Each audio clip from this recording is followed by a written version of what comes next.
नमस्कार दर्शक बंधु जय जगन्नाथ। दर्शक बंधु आज अध्याय आम आलोचना करवा 2025 मसीहा जुलाई मासरे मिथुन राशि भाग्यफल किपरि रहिबो। मिथुन राशि रे बृहस्पति चलन मास सारा रहिबो। मास आरंभ आपणकर राशि अधिपति मास शेष पर्यंत द्वितीय स्थान रे चलन करिवे। रवि आपणक राशि रे चलन करिवे। 16 तारिख ठारू रवि आपणक राशि ठारू द्वितीय स्थान रे बुधंक सहित जोग संबंध रे रही रवि बुधायित जोग संगठित करिवे।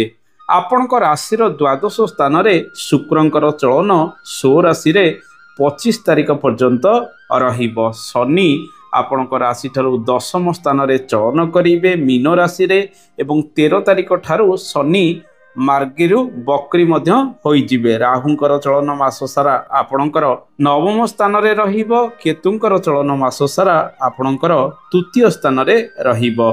मंगल मास आरंभ तृतीय स्थान रे रहिबे एवं 28 तारिख ठारू मंगलंकर चलन चतुर्थ स्थान रे रहिबो।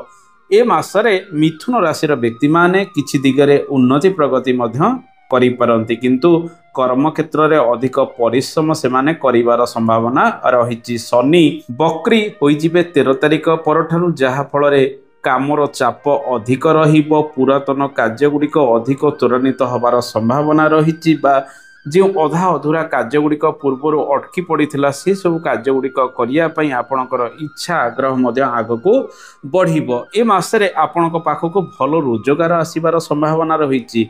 आपण परिश्रमी हेबे। आपणकर निज उपर अधिक विश्वास रहिबो। आत्मविश्वास भरपूर जोगु कार्य क्षेत्र में दक्षता मध्य वृद्धि पाइबार संभावना रहिछि। मंगल आपणकर राशि पई एकादश भावर ग्रह एवं षष्ठ भावर ग्रह होई तृतीय स्थान रे 28 तारिख पर्यंत चलन करुथिबारु शत्रु माने पराजित हेबे। कोर्ट केस इत्यादि क्षेत्र में विजय लाभ होबार संभावना रहिछि। एहा सहित आपणकर रोजगार परिश्रम अनुଯାୟୀ बढ़िबार संभावना मध्य रहिछि। विभिन्न कर्म क्षेत्र में आपण सफल हेबे। खेल कूद रे आपणकर इच्छा आग्रह बढ़िबो। लेखालेखी क्षेत्र में आपणकर इच्छा आग्रह मध्य बढ़िबो। कथा कही आपण विभिन्न कर्म क्षेत्र में निजर दक्षता मध्य प्रतिपादन करेंगे। बुधंक सहित रविंकर जोग संबंध रहुथिबारु मान सम्मान मध्य वृद्धि पाइबार संभावना रहिछि। ए मासरे आपण जेमिति रोजगार करेंगे। शुक्र जेहेतु द्वादश स्थान रे रहुथिबारु भोग विलास जोगु आपण बहुत खर्च मध्य करि पारंती। विदेश यात्रा करिया पई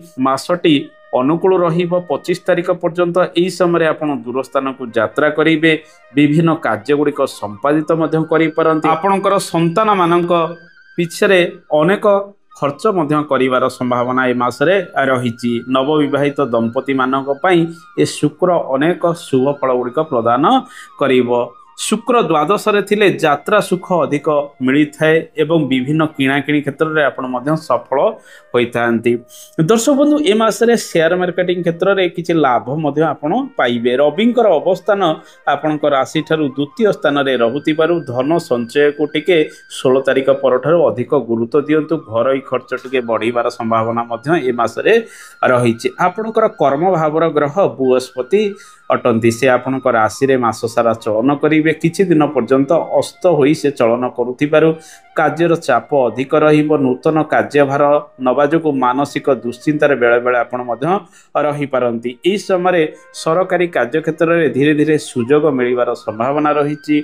इंटरव्यू इत्यादि क्षेत्र में चाकरी बाकरी क्षेत्र में नूतन सुजोग मध्य आपण पाई पारंती। जमी बाड़ी कार्य ठारू आरंभ करी कृषि संबंधित कार्य यांत्रिक कार्य क्षेत्र में आपण अधिक सफल हेबे। जो माने कंस्ट्रक्शन संबंधित कार्य करूचंदी, इनफॉरमेशन टेक्नोलॉजी संबंधित कार्य करूचंदी, से माने मासरे अधिक सफल मध्य होई पारंती। किछि लाभवान मध्य होबार संभावना रहिछि। जानवाहन ए मासरे किणाकिणी करि परिबे एवं जमी बाड़ी किणाकिणी क्षेत्र में 25 तारिख मध्य अधिक सफल मध्य आपण होई पारंती। सेतिरे किछि मध्य निवेश करिवार संभावना रहिछि। संतान माननकु नै दूर स्थान को मध्य यात्रा करि पारंती। कोनोसी स्वास्थ्य को नै सेमान टिके चिंतित मध्य रहि पारंती। दर्शक बंधु ए मासरे व्यवसाय वाणिज्य क्षेत्र में किछिटा उन्नति आसीबार संभावना रहिछि। धीरे धीरे मासर द्वितीयार्ध ठारू कारोबार क्षेत्र में किछि उन्नति लाभ होबो। नूतन व्यवसाय आपण आरंभ करिवे एवं व्यवसाय वाणिज्य रे पार्टनरशिप रे मध्य सफल होबार संभावना रहिछि। बृहस्पतिंकर प्रभाव सप्तम स्थान को रहुथिबारु एवं पंचम स्थान को रहुथिबारु मासर द्वितीयार्ध ठारू आपण भल भल डिसिजन गुड़िक जीवन में नेबे। पारिवारिक चाप पूर्व मासरे जहाँ रहुथिला ए मासरे टिके कमी जीव मांकर सहयोग रे आपण मध्य लाभवान होई पारंती। घरोई कार्य गुड़िक त्वरित हब पुरातन गृहर कार्य गुड़िक आगक बढ़िबार संभावना रही। घर को जदि विवाह प्रस्ताव आसुची फाइनाल करिया पई चेष्टा करंतु। आगामी दिन में शुभ मांगलिक कार्य क्षेत्र में आपण मध्य सफल होई पारंती। दर्शक बंधु ए मासरे स्वास्थ्य को नहीं सामान्य चिंतित बेले बेले होई पारंती। मुंड जनित पीड़ा पेट जनित पीड़ा रे आपण पीड़ित होई पारंती। खाद्यपेय प्रति आपण नियंत्रण रखिबे अन्यथा अन्य रोग उपरे आपणकर नियंत्रण मध्य रहिबो। मां को स्वास्थ्य रे अनेक उन्नति आसीबो। 28 तारिख परठारु मां को स्वास्थ्य को नहीं सामान्य चिंतित रहिबे। पिता को स्वास्थ्य सामान्यतम रहिबो। तांको देह पार जत्न आपण ठीक समय नवा आवश्यक। गर्भवती महिला मानक पई ए मासरे मिश्रित शुभ फल प्राप्ति हम। संतान सुख आपन को प्राप्ति हम किंतु संतान मानक पछरे बहुत गुड़िए खर्च करिवार संभावना मध्य ए मासरे रही। दर्शक बंधु विद्यार्थी मानक पई समय अनुकूल रहिबो किंतु टिके विद्यार्थी माने भोग विलासी हेबे जहा फल रे पाठ पढ़ारे बेले बेले अन्य मनस्क होई पारंती। अन्यथा निज ऊपर आत्मविश्वास रखी जदि पाठ पढ़ारे आपण मनोनिवेश करिवे परीक्षा इत्यादि क्षेत्र में सफल हेबे। लेखालेखी क्षेत्र में आगक मध्य बढ़िबार संभावना रही। बंधु दाम्पत्य जीवन किपर रहबा आसंतु जानिबा। जीवन साथी सहित उत्तम संपर्क धीरे धीरे वृद्धि पाइबो। 15 तारिख पर्यंत जीवन साथी सहित टिके मनमालिन बेले बेले होई पारे किंबा तांको देह पाटिके खराब होई पारे। अन्यथा मासर द्वितीयार्ध ठारू तांको स्वास्थ्य रे अनेक उन्नति आसीबो एवं संपर्क मध्य धीरे धीरे वृद्धि पाइबो। सज्जा सुख भल रहिबो। प्रेमिक एवं प्रेमिका मानक पई मिशामिशी शुभ फल मिलिबो किंतु ए मासरे पूर्वरु जदि किछि खराब स्थिति लागि रहउतला ताहाले ब्रेकअप होबार संभावना मध्य एहा बढ़ाई पारे 26 तारिख मध्यरे। दर्शक बंधु ए मासरे आपण विदेश यात्रा करने नूतन योजना गुड़िक प्रस्तुत करें। तीर्थस्थल को भ्रमण करेंगे। बेले बेले कार्य गुड़िक अटकी जापे तेणु नियमित व्यवधान में आप परिश्रम से दिगरे करने आवश्यक। अनेक गुड़िए कार्य आपड़ इन्वेस्टमेंट कर संभावना रही। वैदेशिक कार्य एक्सपोर्ट इम्पोर्ट कार्य क्षेत्र आपण लाभवान यह समय हो पारती। निजर परिश्रम एवं साहस द्वारा प्रत्येक कार्य क्षेत्र में आप दक्षता प्राप्ति करेंगे। भल कर्म जो मान सम्मान वृद्धि पाइबार संभावना ए मासरे रही।